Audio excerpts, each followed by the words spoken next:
Île de Penang en Malaisie. Pendant des siècles, cette ancienne colonie britannique fut un point stratégique de la route du commerce des épices. Bateaux et ferries étaient le seul moyen de quitter l'île jusqu'en 1985, date à laquelle un pont de 14 km reliant Penang au continent est inauguré. 20 ans plus tard, le trafic routier sur le pont de Penang atteint son point critique. En effet, plus de 100 000 voitures le traversent quotidiennement. Le trafic sur le pont est toujours saturé. J'y suis déjà resté bloqué pendant 5 heures. Pour soulager le trafic, la décision est alors prise de construire un nouveau pont de 17 km traversant la mer. Le projet est confié à deux sociétés, l'une malaisienne et l'autre chinoise, qui se verront allouer un budget d'1,5 milliard de dollars. Budget nécessaire à la création d'une structure suffisamment résistante pour servir durant les 120 prochaines années. Mais ce chantier signifie combattre les éléments.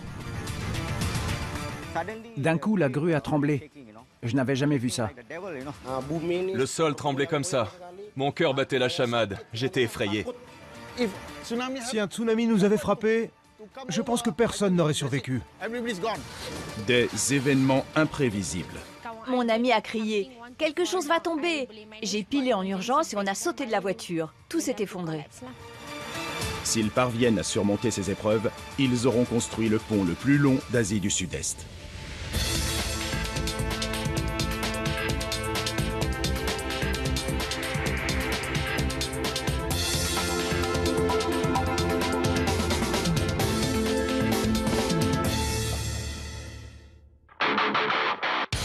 Le second pont de Penang a été imaginé comme le plus long d'Asie du Sud-Est.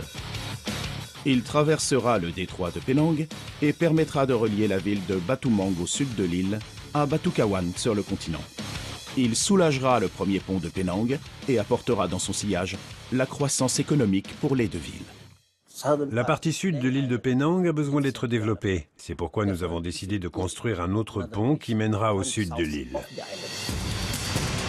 Pour construire ce pont, les ingénieurs vont associer deux types de ponts. Le premier est un pont en poutre-caisson de plus de 16 km de long que l'on appelle le viaduc d'accès. Le second, qu'on appelle le pont principal, est un pont haubané en harpe. Afin que ce pont soit parfaitement assemblé, les deux équipes en charge de la construction, la Tchèque, une entreprise chinoise, et UEM de Malaisie, devront coordonner leurs efforts. Au début, il y a eu beaucoup de débats et de disputes. On avait du mal à se mettre d'accord. Le gouvernement malaisien a fondé une entreprise destinée à gérer le projet. L'ingénieur Mohamed Taïb Ismail en est le responsable. Nous arbitrerons la construction. Nous servirons de médiateurs et nous nous assurerons que chaque demande des deux entreprises conduira au bon déroulement du projet. Ismail est un homme très strict et nous avons une confiance aveugle en lui. La Tchèque est chargée de la fondation du pont, que l'on appelle sous-structure, composée de 5000 pilotis enfoncés dans le sol marin et de 586 piles. La construction de la structure du pont à poutre-caisson est confiée à UEM. Près de 8000 caissons seront assemblés pour former le tablier du pont. C'est une construction unique au monde. Nous avancerons caisson par caisson. Si nous ne sommes pas précis, nous pourrions terminer avec une structure qui ne serait pas alignée à la sous-structure. L'équipe de la Tchèque bâtira également le pont à haubans. En ce qui concerne sa sous-structure, l'équipe devra creuser à 120 mètres dans le sol marin pour y installer l'une des plus profondes fondations au monde. 144 câbles relieront ensuite le tablier à des pylônes qui s'élèveront à 90 mètres dans les airs.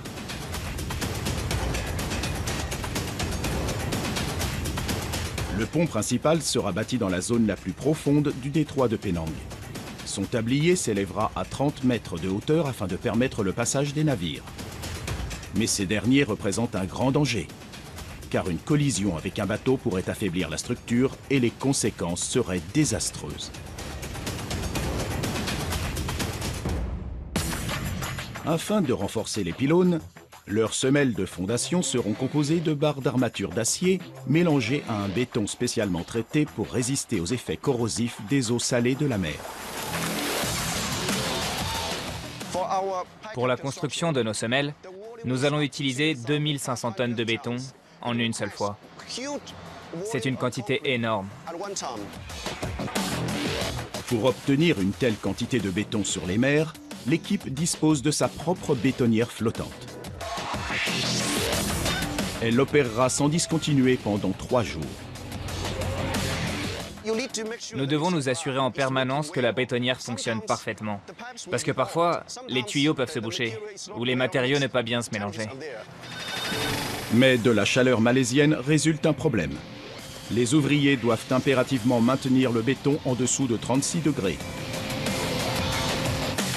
Un coulage à température plus élevée mènerait à une dessiccation du béton, des fissures ou un éventuel effondrement du pont dans le futur.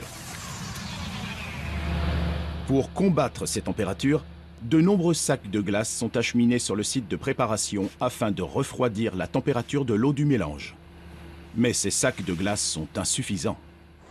Nous avons besoin de réduire également la température depuis l'extérieur. Des tuyaux contenant de l'eau fraîche sont directement plongés dans la structure de la semelle pour la refroidir pendant que le béton s'écoule. On a installé des tuyaux de refroidissement dans le béton pour réduire la température interne et nous assurer que celle-ci est idéale. Après avoir coulé du béton pendant 48 heures d'affilée, la semelle de la première pile du pont à Auban est terminée. Pendant que l'équipe de la Tchèque se concentre sur la structure à Auban, l'équipe d'UEM, à terre, commence la construction des caissons qui permettront bientôt de traverser la mer. Une gigantesque usine de préfabrication se prépare à produire les milliers de caissons nécessaires. Construire plus de 8000 caissons ne sera pas simple. Pour cela, nous avons équipé toute une infrastructure qui couvre 20 hectares, soit plus de 50 terrains de football. Chaque caisson est composé de 6 tonnes de barres d'armature fixées ensemble.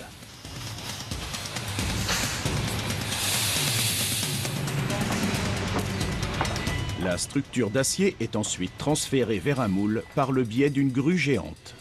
La fabrication d'un caisson nécessite 5 camions de béton. Le défi est de rendre le béton à l'épreuve de l'eau. L'environnement marin est très agressif et corrode l'acier. Si jamais l'eau de mer atteignait l'acier, cela déclencherait un processus de rouille qui se répandrait jusqu'à briser le caisson. La fabrication de chacun de ces caissons nécessite une précision sans faille. Chaque segment correspondra à un endroit précis du pont. C'est comme si c'était une personne. Il aura une forme spécifique, sera construit pour répondre à des critères particuliers avec différents matériaux. À cause de la forme en S du pont, chaque caisson sera différent et devra s'assembler à la perfection avec les autres.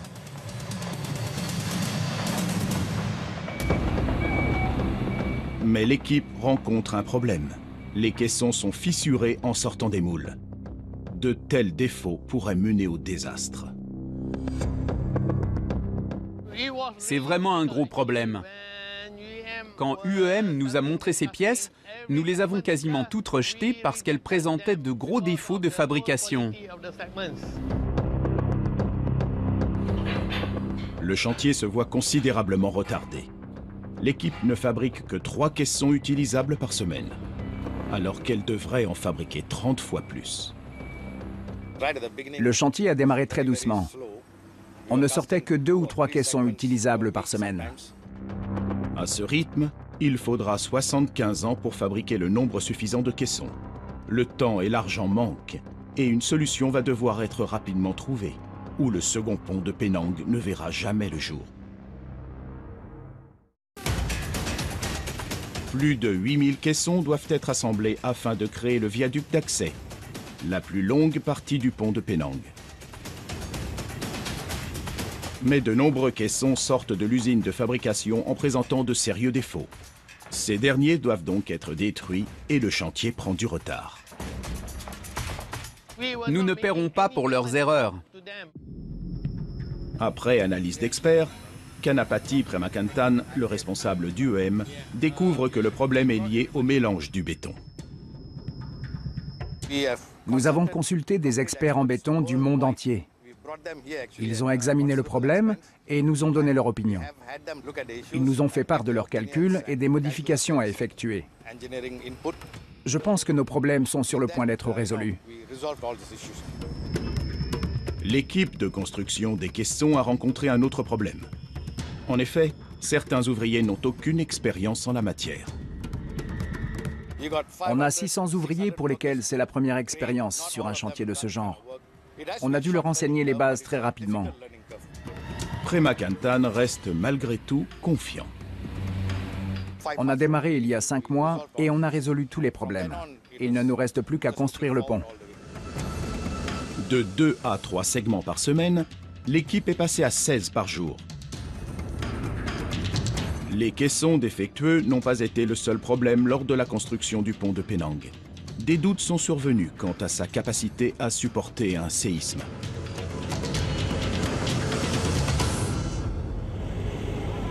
Le 26 décembre 2004, un séisme de magnitude 9,3 est ressenti sur la côte ouest de Sumatra. La terre tremble également à Penang et un tsunami meurtrier frappe l'île de plein fouet.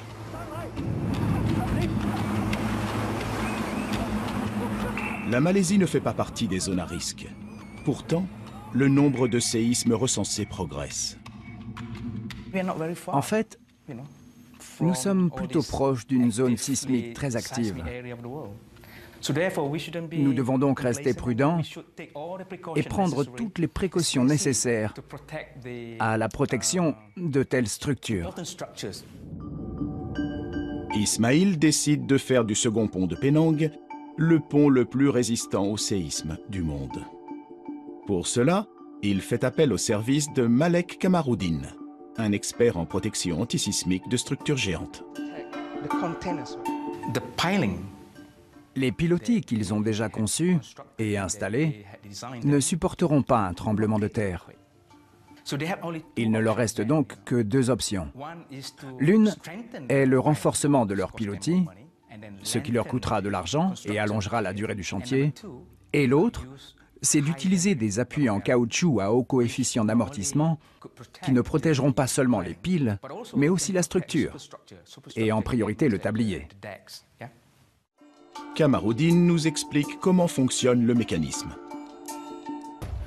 Ces tiges de métal représentent des structures de différentes tailles. On peut voir celle-ci comme une structure d'1 ou 2 étages, ou même un pont. Là, 5 étages, 10 étages, 20 étages, et celle-ci représente les tours jumelles Petronas de Kuala Lumpur, soit 88 étages. Je vais simuler un séisme, et nous verrons comment les structures réagissent selon leur taille. Contre toute attente, ce n'est pas la plus longue tige qui bouge le plus, mais la plus courte. Toutes les structures, qu'elles soient basses ou hautes, présentent ce que nous appelons une fréquence naturelle de vibration. Imaginons que je suis assez grand et fort et que je me trouve derrière une des tours jumelles Petronas. Je pousse son sommet et le relâche. La tour se balance et ce balancement est sa fréquence naturelle. Des chercheurs l'ont calculé, elle est de 0,1 Hz. C'est un chiffre très bas. Passons maintenant à cette structure, celle qui a le plus répondu à mon séisme simulé. Elle se balance bien plus vite. On est entre 3 et 4 Hz. Et la fréquence engendrant des dommages suite à un séisme se situe entre 2 et 6 Hz. Donc si un séisme frappe les tours Petronas, la fréquence naturelle de la structure n'entre pas dans la fourchette de fréquence d'endommagement du bâtiment. Il n'arrivera rien à la structure. Comme la fréquence de cette structure est située entre 3 et 4 Hz, donc dans la fourchette de fréquence engendrant des dommages qui est entre 2 et 6, elle sera confrontée au phénomène de résonance, c'est-à-dire une amplification de la réponse, parce que sa fréquence naturelle est plus ou moins la même que celle engendrée par le séisme. En posant des appuis d'amortissement sous cette structure, elle se comportera comme les tours Petronas. C'est la fonction principale de nos appuis. Nous changeons la fréquence naturelle d'une structure. On la fait passer de 3 à 4 Hz à 0,4 ou 0,5. C'est l'objectif de nos supports. Cette structure ne se comportera plus comme ceci, mais comme cela, lentement. Des systèmes d'amortissement spécifiques sont développés par Kamaruddin et son équipe dans l'Institut de recherche Tun Abdul Razak au Royaume-Uni. Les appuis d'amortissement en caoutchouc seront ensuite fabriqués dans une usine située à 300 km de Penang. Nos appuis sont constitués de couches de caoutchouc et de métal. Ils sont uniques, car ils sont semi-intelligents. Dans des circonstances normales, quand il n'y a pas de séisme, les appuis sont raides. Mais lorsque frappe un séisme, les supports s'assouplissent. En s'assouplissant, ils isolent la vibration et l'énergie du séisme et en empêchent la transmission vers la structure.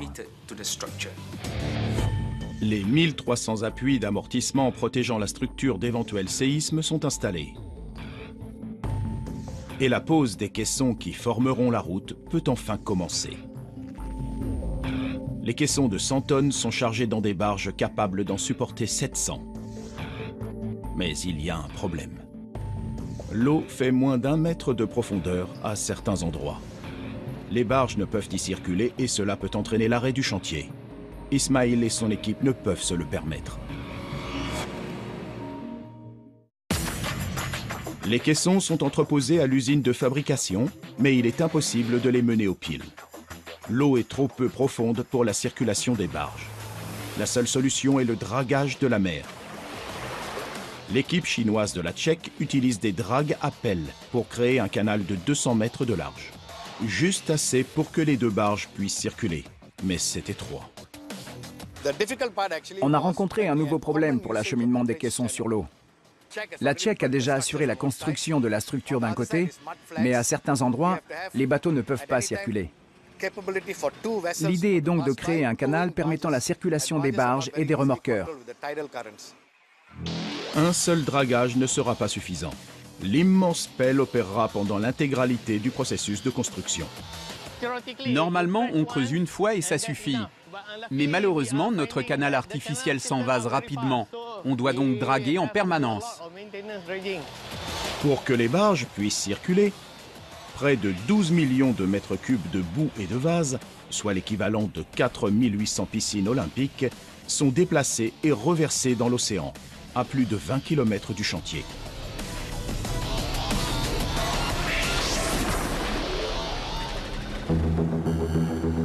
Le montage du pont en poutre-caisson peut enfin se poursuivre. 4 grues spéciales soulèvent les caissons pour que l'équipe de construction puisse les assembler. Le pont est construit caisson par caisson. Nos grues sont essentielles au processus de construction du pont. Sans elles, on ne pourrait pas déplacer nos éléments, ni les placer de manière aussi précise que nécessaire. Chaque barge, transportant 5 caissons, se positionne sous la grue et est immobilisée à son emplacement. L'immobilisation des barges de transport de caissons n'est pas une manœuvre de tout repos. Le moindre faux mouvement pourrait causer un désastre. Une équipe spécialement entraînée manœuvre une série de cordes afin de positionner la barge de manière très précise.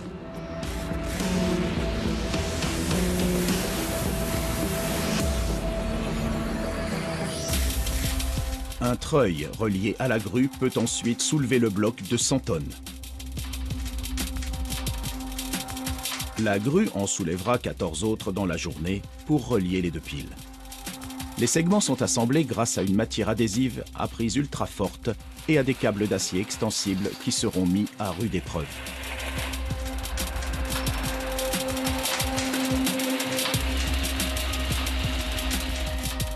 Les deux piles sont reliées.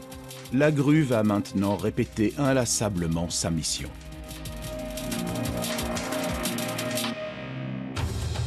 Pendant qu'UEM construit le pont en poutre-caisson, l'équipe de la Tchèque, dirigée par Jason Lee, travaille sur le pont à haubans. 2 pylônes s'élèveront à plus de 90 mètres de hauteur, la taille d'un immeuble de 30 étages, et devront supporter les câbles. Plus de 600 tonnes d'acier seront utilisées pour renforcer chaque pylône. La Tchèque érige simultanément des supports d'acier provisoires afin d'installer la poutre de maintien. À une telle hauteur, la tâche est très périlleuse. Quand on lève ces tubes d'acier, on doit s'assurer qu'ils sont levés dans le bon sens, parce qu'ils doivent être soudés un à un. La sécurité ici est primordiale.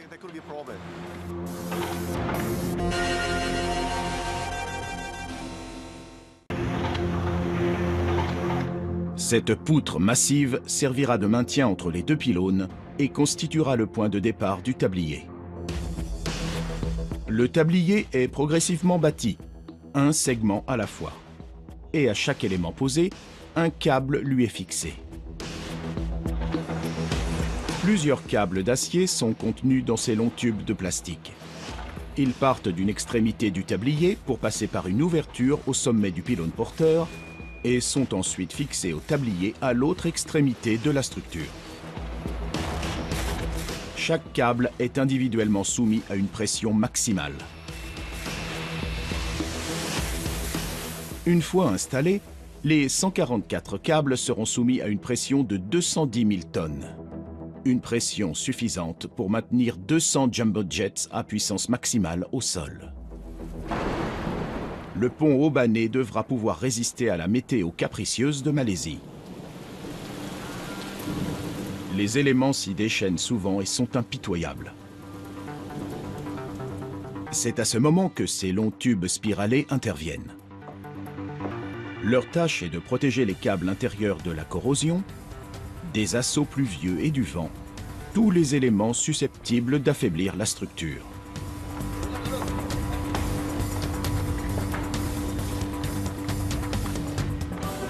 Le 11 avril 2012, les Malaisiens célèbrent l'intronisation de leur nouveau roi. Malgré les festivités, l'équipe de construction reste très concentrée sur son travail. Il est 15h30 et le grutier Ramaturai va vivre sa plus grande peur. D'un coup, la grue a tremblé. Je n'avais jamais vu ça. J'ai eu très peur. La terre tremble partout sur l'île. Le sol tremblait comme ça. Mon cœur battait la chamade. J'étais effrayé. Un séisme d'une magnitude de 8,6 frappe la côte ouest de Sumatra, à 419 km du chantier. Dans l'esprit de chacun, la crainte d'un tsunami meurtrier. Le site est à environ 800 mètres du rivage. Et si un tsunami nous avait frappé, je pense que personne n'aurait survécu.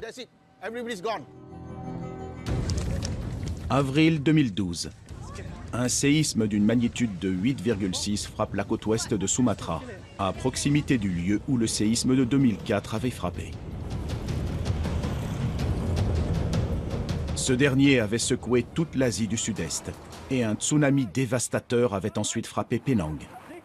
Un nouveau tsunami pourrait être en chemin. L'usine de caissons se trouve au bord de l'eau. Près de 1000 employés vivent et travaillent ici. Le superviseur, Anwar Abdul, reçoit un SMS urgent. J'ai reçu un SMS me disant de faire évacuer le site. Une alerte tsunami est déclenchée dans tout l'océan Indien.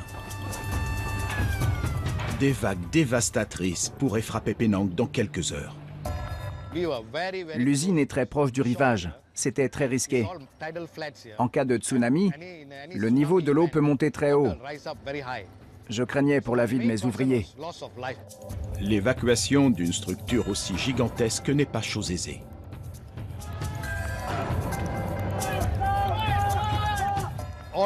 Les ouvriers ont abandonné le travail et tout le monde s'est retrouvé au point de rencontre.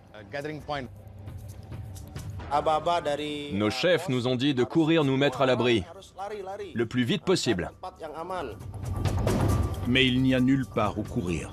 La zone entourant l'usine est parfaitement plate. On a réquisitionné tous les véhicules qu'on avait à disposition pour évacuer les gens.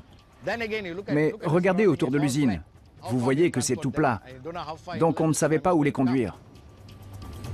On ne savait pas jusqu'où le tsunami allait frapper. Donc on a demandé les clés du stade, qui est à 8 mètres au-dessus du niveau de la mer, laquelle était potentiellement dangereuse. Il est 17 h et l'évacuation des lieux doit se faire au plus vite. Près de 1000 ouvriers sont transportés au stade Batukawan, à 5 km de l'usine. À 18 h 30, tous les ouvriers sont à l'abri dans le stade, avec 1000 autres personnes de la région.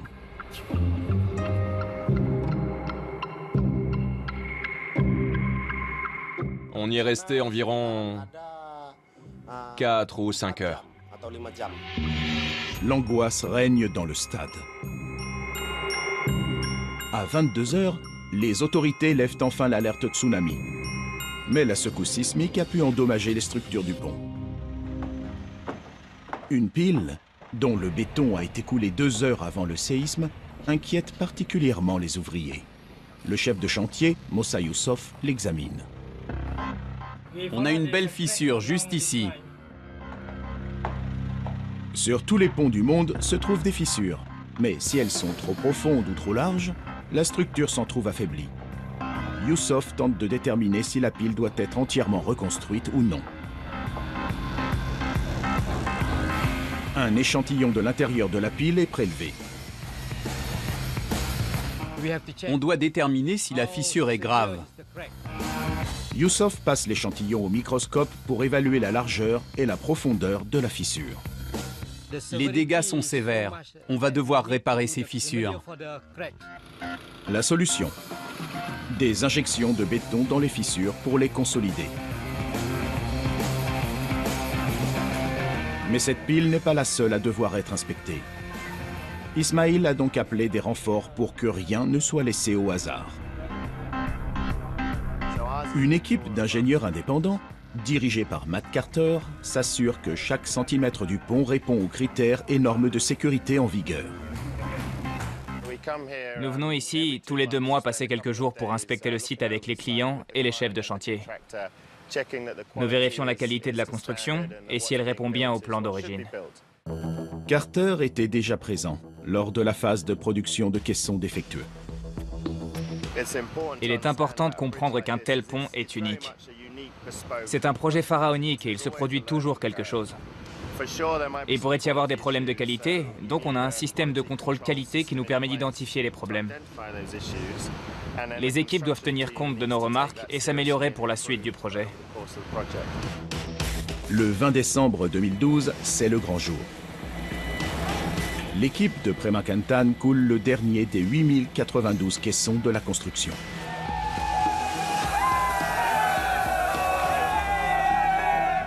C'est comme notre bébé. On s'en est occupé dès la naissance du projet et aujourd'hui il devient un magnifique adulte. C'est comme si maintenant il était diplômé et qu'il était prêt à entrer dans la vie active. On en est au 100e jour de chantier et on est déjà en avance de 1000 caissons.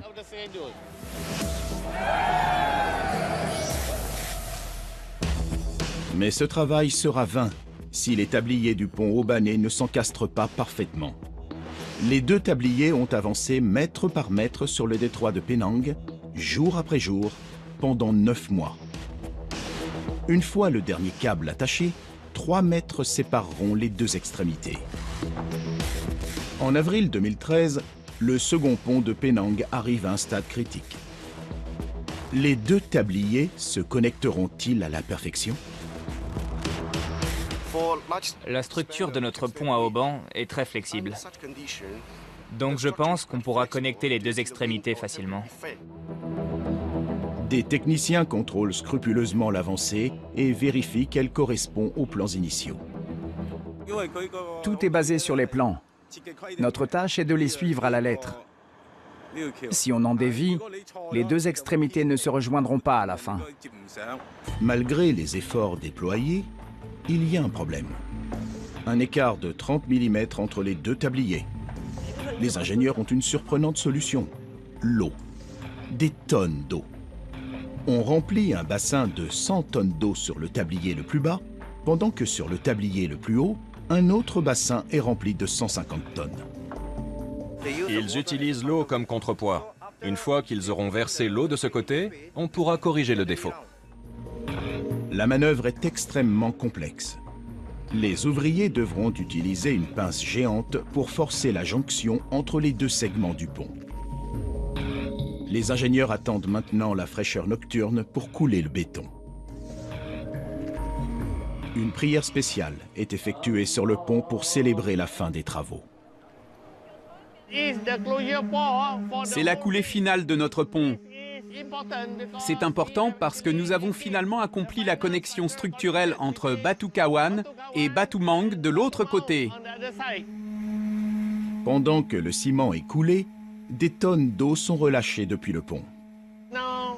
L'eau est siphonnée afin de faire contrepoids avec le béton coulé. À la fin, les deux extrémités du pont se rejoindront. Les deux extrémités se retrouvent enfin. Les tabliers sont tous assemblés, constituant une route de 16 km 900 au-dessus de la mer. Aujourd'hui, le pont est terminé. Cela fait 3 ans que nous travaillons à ce projet. Avant, il n'y avait rien à cet emplacement. Et aujourd'hui, comme vous pouvez le voir, il y a un pont majestueux. Personnellement, je suis très satisfait. Et je suis surtout fier de partager avec le peuple malaisien et mon équipe ce moment exceptionnel. On est très fiers de notre travail. C'est une prouesse, mais la tragédie guette. Le 6 juin 2013, sur l'île de Penang. C'est l'heure de pointe. Une rampe d'accès au pont est en construction, gérée par une entreprise indépendante de la Tchèque et du EM. Tilasheni rentre du travail en compagnie d'un ami.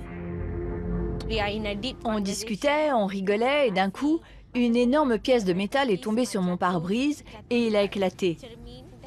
Mon ami a crié « Quelque chose va tomber !» J'ai pilé en urgence et on a sauté de la voiture. Puis la route au-dessus de nous s'est effondrée. D'autres véhicules se trouvaient-ils devant celui de Tilasheni? Et si oui, ont-ils été écrasés par la rampe? Le 6 juin 2013, la travée principale du pont est terminée et le second pont de Penang doit être inauguré 3 mois plus tard. Khairul-Aizat supervise la construction d'une rampe d'accès menant au pont. Quand soudain, il entend un craquement. J'ai senti que quelque chose n'allait pas et j'ai dit à mes gars de partir. 3 de mes ouvriers s'en sont sortis, mais 2 autres n'ont pas réussi, malheureusement. Je courais et la rampe s'est effondrée sous mes pieds. Je suis tombé avec la rampe. Tout ce que je savais, c'est que j'allais atterrir dans les débris. Il y avait beaucoup de poussière. Je me suis évanoui et quelques heures plus tard, j'ai repris mes esprits et me suis extirpé tout seul des décombres. Puis une fois à l'air libre, je me suis évanoui de nouveau.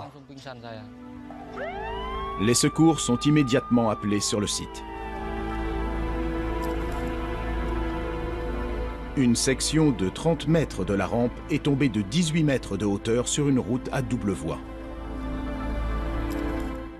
J'ai été choqué de voir qu'un élément suspendu, encore en construction, puisse s'effondrer de la sorte.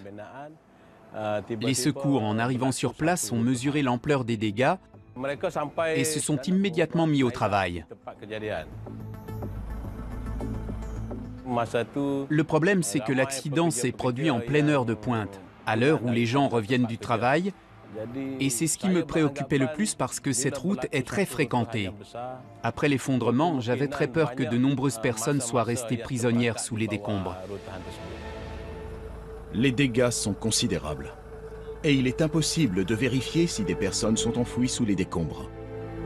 Les secours recueillent des témoignages, comme celui de Tilasheni, pour avoir des détails. Il y avait une moto et une voiture devant nous.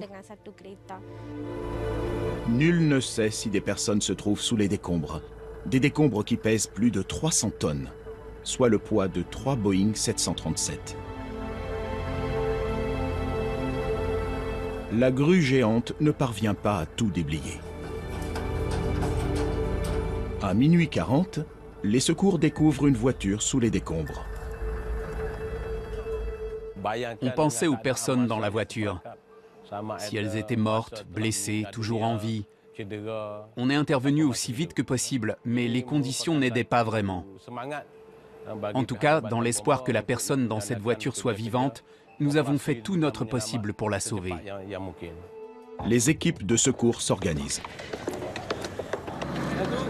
On cherche des traces de survivants, des voitures, des traces de sang. Dégagez ce que vous pouvez et inspectez. Mais attention, c'est votre sécurité avant tout. Ils trouvent une plaque d'immatriculation et demandent aux personnes ayant signalé des disparitions de se rendre sur place. Les services de sécurité et de santé de Penang, ou DOSH, suivent les événements de très près. 1 heure après l'incident, j'ai rassemblé mes hommes et on s'est précipité pour surveiller la zone et collecter les informations basiques. Elles nous permettront plus tard de pouvoir débuter notre enquête.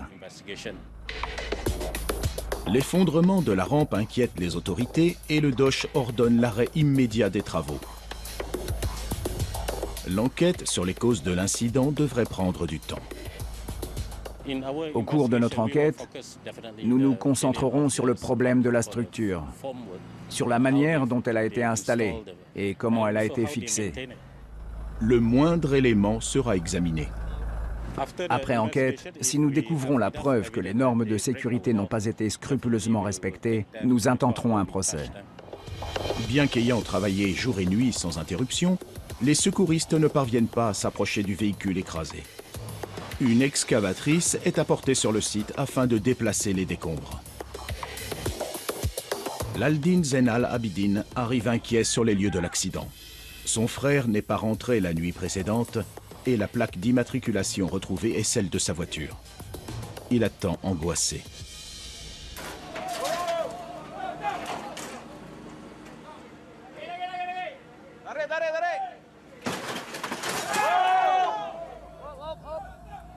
« 25 heures après l'effondrement, Tajuddin Zainal Abidine est retrouvé à bord de sa voiture. Mort, écrasé par une poutre.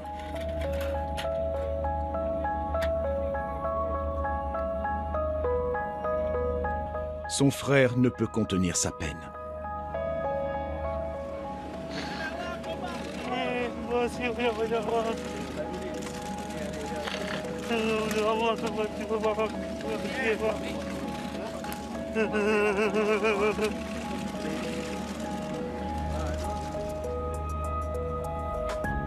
Les secouristes continueront de chercher d'autres victimes le jour suivant. Le lendemain, on a continué de chercher. Au bout d'un moment, on a utilisé la brigade canine et aucun des chiens n'a détecté quoi que ce soit. Heureusement, d'ailleurs. Cela signifiait qu'il n'y avait pas d'autres victimes. Tajuddin Zainal Abidine est la seule victime à déplorer. Les travaux sont, quant à eux, interrompus. Et seul le DOSH décidera de leur reprise. Si reprise il y a. Une rampe d'accès du second pont de Penang, construite par une entreprise indépendante, s'est effondrée. Les services de sécurité et de santé de Penang, ou DOSH, ordonnent un arrêt des travaux pour inspecter les lieux. On s'est penché sur les causes probables de l'effondrement, les plans, les supports temporaires, et on a analysé le sol. Puis nous avons interrogé les témoins oculaires de l'accident, soit plus de 60 personnes. Résultat, l'entreprise de construction de la rampe est poursuivie en justice pour non-respect des mesures et des normes de sécurité au moment des travaux. Le procès est actuellement en cours et j'espère que nous obtiendrons des résultats positifs. Des mesures de sécurité strictes ayant été mises en place, le DOSH permet la reprise des travaux. La rampe peut être terminée et la construction entrer dans sa phase finale. Le plus important est de confirmer le comportement structurel du pont. La travée principale est conçue pour supporter 1200 tonnes. Elle doit répondre à des critères très précis et il n'y a qu'une manière de vérifier ses capacités, un test de chargement. Une multitude de capteurs, appelés les niveaux de déflexion, suivront les mouvements du pont alors qu'il sera soumis à rude épreuve. 17 remorques, d'un poids combiné de 595 tonnes, sont alors positionnées au milieu du pont.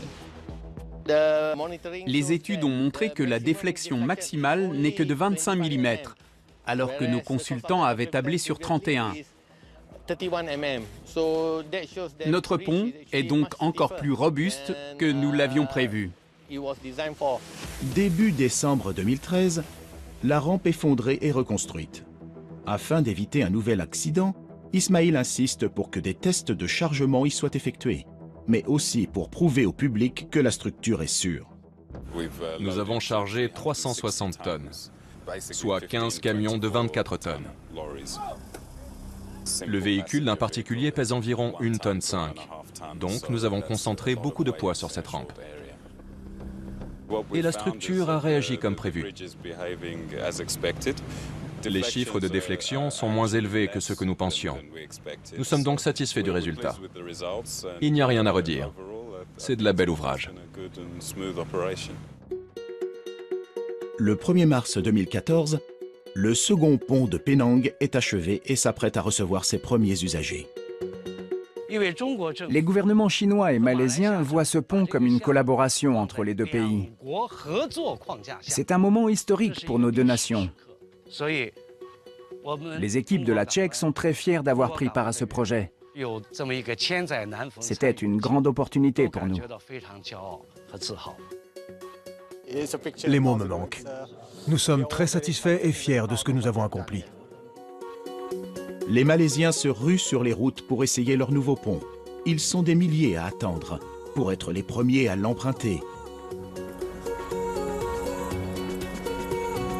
C'est un moment particulier pour Ismail. Aujourd'hui, c'est un grand jour. Nous attendons ce moment depuis 5 ans et nous y sommes. Le pont va être inauguré malgré toutes les épreuves que nous avons traversées. J'en suis véritablement très heureux et très fier.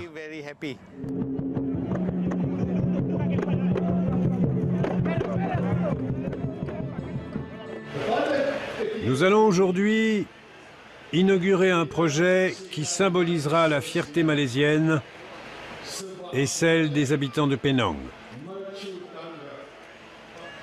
C'est un moment historique pour notre peuple. Nulle part ailleurs, il n'existe un pont aussi majestueux que celui que je m'apprête à inaugurer ce soir. Je déclare ouvert le pont Sultan Abdulalim Muazzam Shah. Le pont porte le nom de l'actuel roi de Malaisie. Le second pont de Penang, le pont le plus long d'Asie du Sud-Est, est achevé. Sa construction a connu des épisodes difficiles, mais le courage et la persévérance de ces hommes ont primé. Ce pont, qui relie désormais l'île au continent, est source de fierté pour ceux qui l'ont construit et pour la plupart des gens qui l'empruntent quotidiennement.